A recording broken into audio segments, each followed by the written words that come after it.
I want to go back to what you said about Marvin Gaye.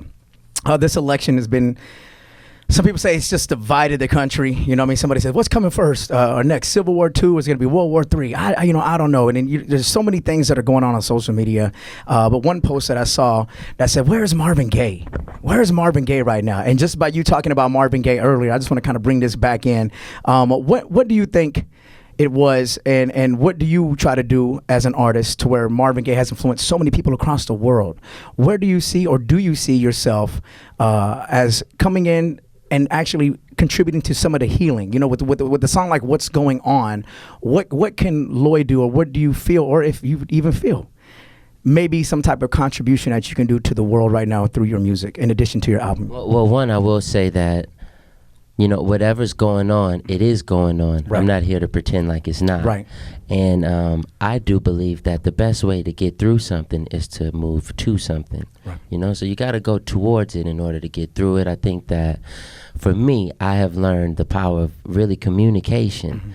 Mm-hmm. And that's the beautiful thing about a song, is that it's a form of mass communication. Mm-hmm. However, you know, I feel like I'm a part of something that is now much larger than myself, as I see, you know, my neighbors in the ways of the world. And the way for me to participate is, for one, to look at myself in the mirror. Mm-hmm. Before I can look at anyone else, I have to assess who I am, you know, assess my personal flaws, right, you know, and be accountable for my own mistakes and shortcomings.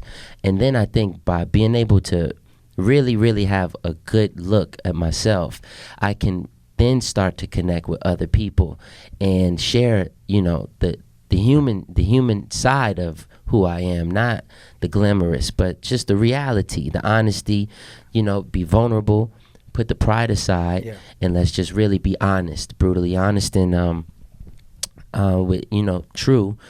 I want to tell people that, you know, the only real change in this world, it starts inside of yourself. Right. You know, it's what starts in your heart. And I think if your heart is in the right place, then that is one more person moving in the right direction. Eventually, you know, when we all start to think the same, move the same, feel the same, the frequency changes, you know, and that's when the real things start to shift, you know. And you know, fortunately, music is that frequency that can exist, that has existed before, right, that has really changed, you know, the way people feel about stuff. And, you know, I think that there's a lot of divisiveness. You know, there's a lot of divisive rhetoric that people speak, you know, for their own personal benefit. However, anytime that I have the opportunity to speak, I want to not be selfish. Right. I want to think about the next person. I want to consider someone who doesn't look like me, who doesn't dress like me, who doesn't worship like me, who doesn't make love like me.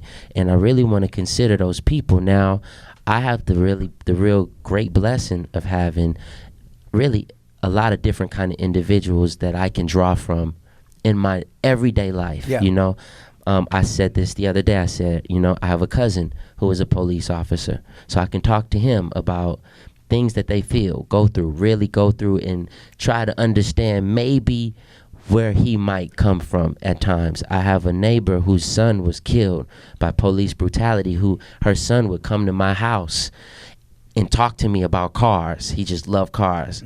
And she would come and we would talk about it, and I realized that that's something that can never be replaced, is the void that a mom feels when she loses a son. So I can think about maybe how not to overreact. If there's something I don't understand about someone, maybe there's another way to go about it. I have a lot of Muslim friends from being able to travel to a lot of Muslim countries.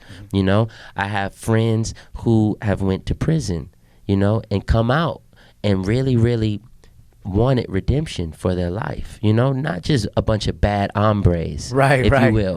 Just real people who sometimes make real mistakes, but it doesn't define them for who they are, you know. And my first manager in this music business was a very strong lesbian, you know, an advocate for gay rights, you know, before they really existed. I mean, so I've always been able to draw from that. I've never really been able to look at people as so much of different. It's just us being able to talk to each other, to realize how much alike we are. And I think that is really important. It's just, when you can really talk to people and not just talk at people.